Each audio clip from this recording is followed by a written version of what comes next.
Hey guys, it's Hayes with CheatSheetPros.com. Today is January 29th, and I'm going to go over some NBA bets for today. There's 5 games I want to look at. There's 3 of them that I really like that I'm going to write up this afternoon, and 2 of them that I'm kind of leaning on, kind of on the fence. I would consider those kind of a secondary play. So with this video, I'm going to go down through the NBA cheat sheet and kind of show you what jumps out at me, some of the things that I am looking for, so you can kind of understand my process. So first thing I do is I pull up somewhere that we can see injuries, people that are out, people that are questionable, and get an idea if that's going to affect anything. I like to do Basketball Monster.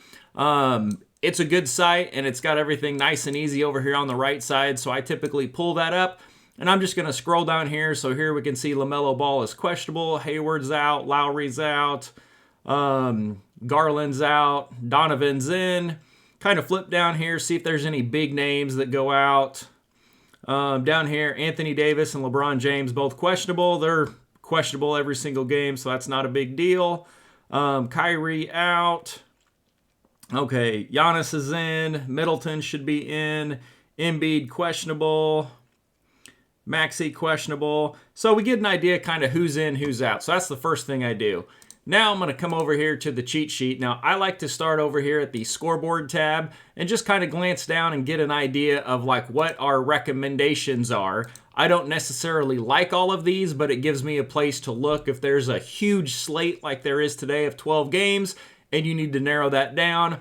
This is where I would go to take a look at it. However, I've got a little bit more time today since the Chiefs were playing yesterday. I decided to work from home today and wanted to take it easy before getting some real work done. So as always, we click inside this home tab and it gives us this little drop down. You can see it's not there. You click, a little caret comes up, and I'm going to start at the bottom and work up because the majority of the games that I like are up here at the top.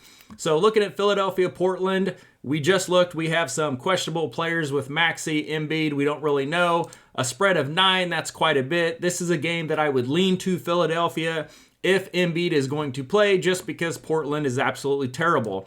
I love looking at the game logs, so you can look here and see they are 6-14 over the last 20 games. And this red code, this is a double-digit loss. So whenever I refer to like, I guess it's not necessarily a blowout, but a double-digit loss is a pretty significant loss. So you can just glance at the red and see the Spurs beat Portland by 16 right here. And then we see the Lakers beat them by 24, Phoenix by 11, Minnesota by 23, Oklahoma City by 62. So Portland is consistently getting blown out. They did manage to get a win here and picked up a couple close wins over here, but I would lean to Philadelphia if Embiid is going to play, just because they are so much better. However, with him being questionable, it is something that I am leaning on that I probably will not bet. So for the purposes of time, we're going to go ahead and move on. Milwaukee, Denver. You can go over here and look at our main model. We have Milwaukee by 12. However, both of these teams are good, and you can look right here. They're both 7-3 over the last 10 games. They're both playing really well. There's no prior matchups over here. This is a game I would probably stay away from or just take the points. I don't think there's a big enough edge either way to jump on it and feel confident, so we're going to go ahead and pass on that game. Orlando, I typically try to stay away from them. That's a team that's up and down. Like, look at these last 10 games. So they beat Phoenix yesterday by 15, which I was shocked. And then they lost to Cleveland by 27. Then they beat Miami by 18. Then they lost to Philly by 15. And then they beat the Knicks by 4. They're all over the place, and look at their totals. We get down to like 192, 195, and then a 233, 225. There's no real consistency with Orlando. They're kind of all over the place.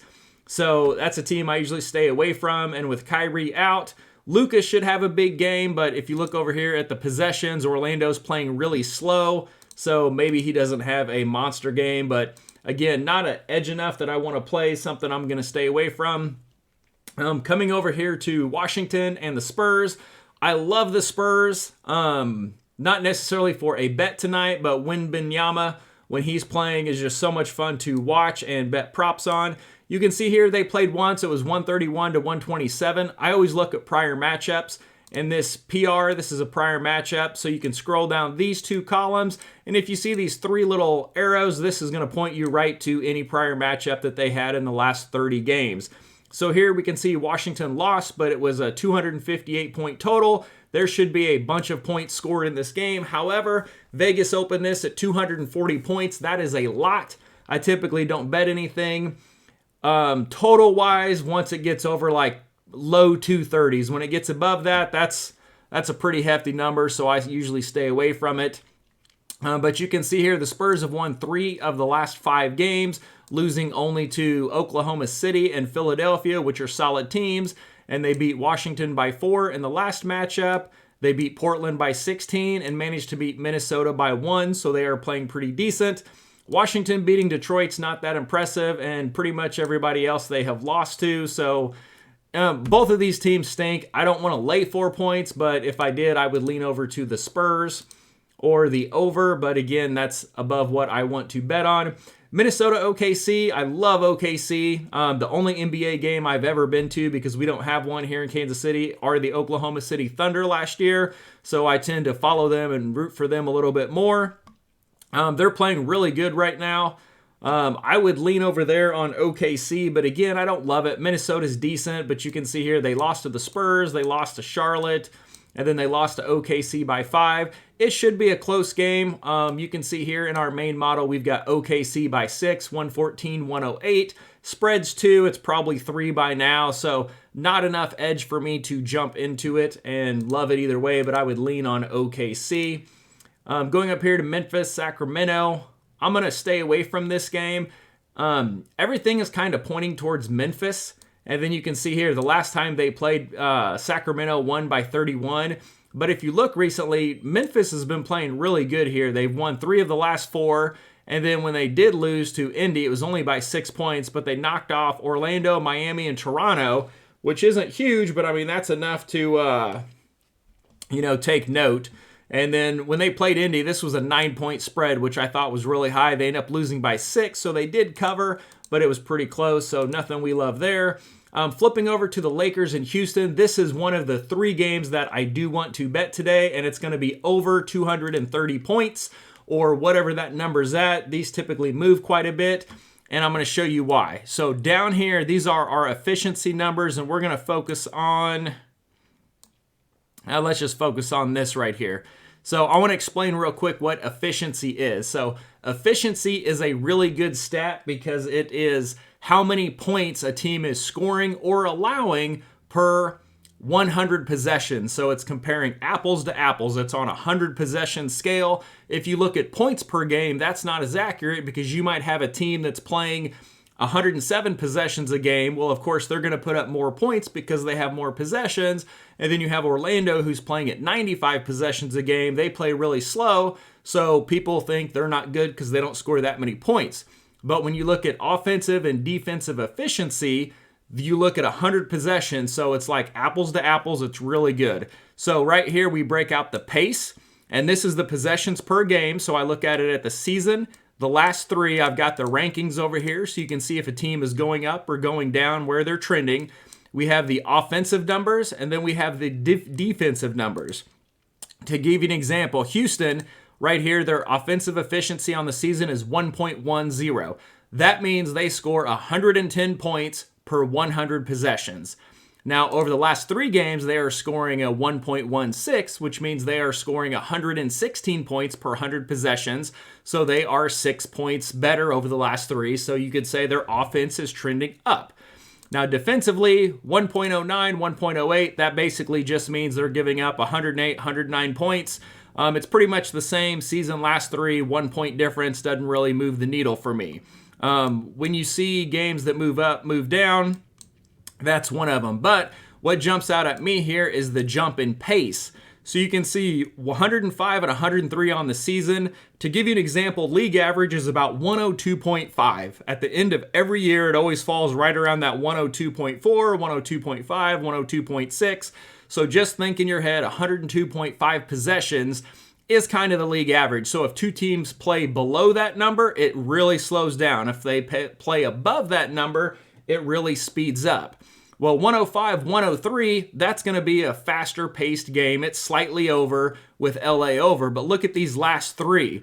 Houston's playing at 107.2. That's the 3rd fastest over the last 3 games. And then the Lakers are playing at a whopping 114.4, which I've never seen one that high. And that is number one over the last 3 games. So, I mean, this game could play, oh my God, 110, 115 possessions, which is unheard of. So then you want to figure out, okay, what is the efficiency going to look like? So if we look over here at the Lakers, we see 111 on the season, 117 over the last 3. Okay, that gives us an idea. They score between 111 and 117 points on the upper side recently, over 100 possessions. Well, they're playing at almost 115, but their season is 105. So even if they play at 110 by 117, that's going to give you a massive number. So let's see what Houston's allowing. They allow about 110. So if you say, okay, Houston's allowing about 1.08 to 1.1 on the defensive side, and then, just average it out, say, okay, LA safely, they're going to play at 1.13. Now let's pull up our calculator real quick. So we have LA, so we're going to average out 111, 117, these 108, 109. So let's say we assign 1.13 to the Lakers, and we give them 111 possessions. That's going to put them about 125 points. That's a massive number. Now we come over here to Houston. They're 110, 116, but then also LA is allowing 117. Well, if they're scoring around 116, they're allowing around 117. We could say, okay, let's give them a 116. So we give them a 116 times 111 possessions. That's going to give them 128. So 128 plus 125, that's 253 points. And then you can see over here, we have a total of 230. Now, if you just look at the model, you see, wow, we're projecting it at 243. So you can kind of manipulate these numbers a little bit. Where I stay away from it is if you have, like, let's say the Lakers are at 1.2, but then over here, Houston's allowing 1.00. There's a huge gap, so something's got to give. But when you're like 116, 117, you can get a pretty good idea of the pace and how many points they're going to score. That becomes a little bit more predictable. So we have this game at 243 points. So I love this game over 230. Now, I would want to see either Anthony Davis or LeBron James in. If they are both out, I would just throw it out the window and not bet it. But always pay attention to these efficiency numbers. This is one of the best things I've ever added to the sheet, and I spend more time looking at this. And you can also look at this over-under ATS. So here we can see on the road, the Lakers are a 16-6 overplay. Well, they're on the road. That goes in our favor. And then Houston, they're kind of 50-50, just under that. And then also what I've never pointed out that I forgot I put up here is the last 10 games, how many times these teams played over that total. So how you would read this is you would say, okay, the Lakers, 230, the last 10 games, 9 of these have been over that total. And then for Houston, 6 of them have been over this total. So that gives you a good idea of kind of where the numbers should be. But again, we like over 230, and that's one of the plays that I am going to write up. Coming over here to Boston, the Pelicans. I lean Boston here. I don't love it, though. 8 points is a lot, and the Pelicans are kind of up and down all over the place. Looking at the efficiency here, we see that Pelicans are... Sorry, my boss was texting me. Pelicans slid down a little bit on offense, just 3 points, not a big deal. And then Boston's up 2 points. So there's about an 8-point difference if you just look at the last 3 games.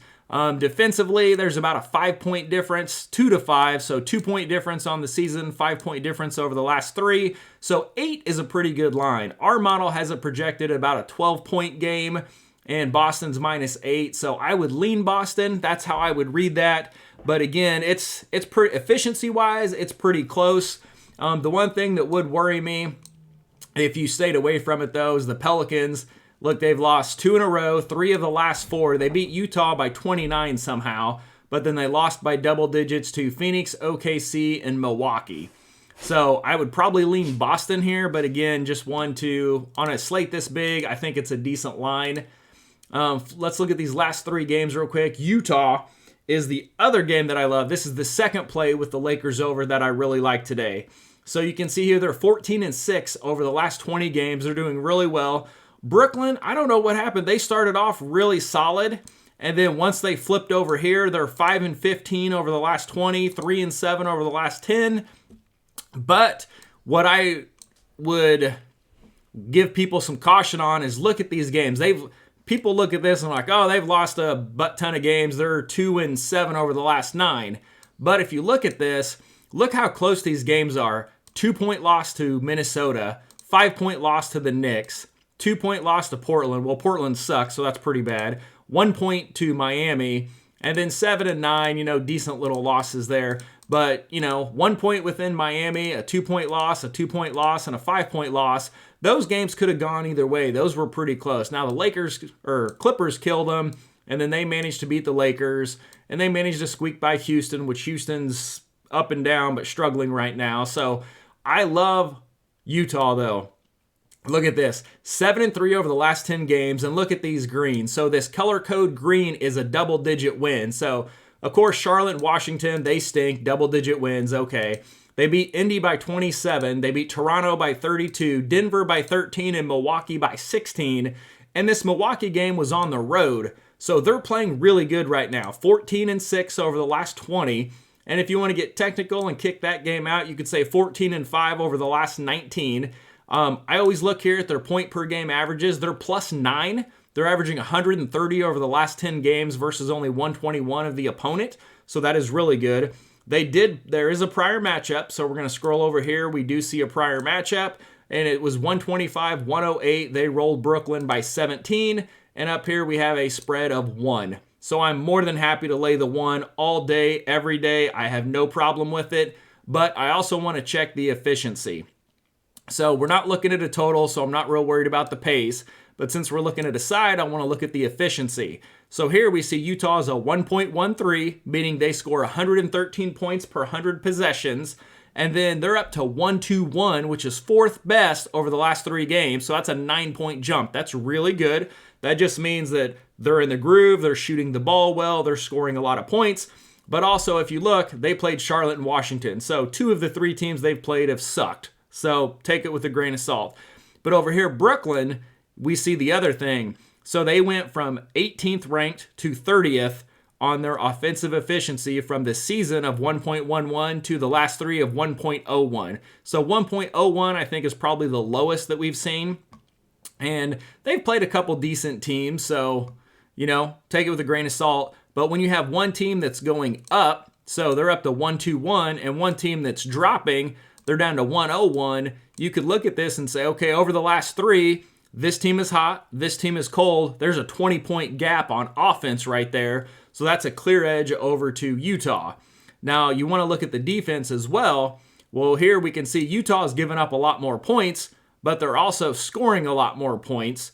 But then Brooklyn, they're giving up a lot less, so their defense is getting better, but they're playing a lot lower scoring games. So this is kind of where the 20 points flips the other way, and that's where our model has it as a 1-point game. But I like Utah because I tend to side with the offense over the defense, and it's not like Brooklyn is a stout defense by any means. So our second play is going to be Utah -1. And then let's flip up. Where were we at? 3 more games to go.